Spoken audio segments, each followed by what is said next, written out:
Top notch updated all features, top packages, sporty luxurious look এবং ফুল efficiency, which means a perfect premium SUV.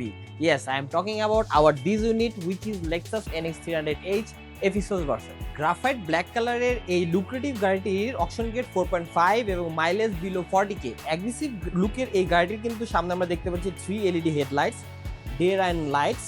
Premium এসইউভির এই গাড়িটি আপনাকে offer করছে a wonderful red leather interior, সাথে পাচ্ছেন আপনারা একটি সানরুফ এবং সেফটি ফিচার হিসেবে থাকছে 360 ডিগ্রি ক্যামেরা। এবং গাড়িটির সবচেয়ে অ্যামেজিং এবং স্পেশাল জিনিসটি হচ্ছে এর সাউন্ড সিস্টেম, যেটি কিনা Mark and Levinson sound system, which is premium কোয়ালিটির top notch sound system. Mark লেভিনসনের সাউন্ড সিস্টেম থাকার কারণে আমরা এখানে মার্ক অ্যান্ড লেভিনসনের একটি সাবউফার পাচ্ছি, সাথে আমরা দেখতে পাচ্ছি পাওয়ার টেল গেট এবং গাড়িতে আমরা আরো দেখতে পাচ্ছি কোয়াড এক্সস্ট। এই বিউটিফুল ইউনিটটি নিতে আজই চলে আসুন ভিডিও শোরুমে। আমাদের showroom address in our description এবং এই গাড়ির আরো ডিটেলস ভিডিও খুবই শীঘ্রই আমাদের পেজে আসবে। So stay tuned with us. Thank you.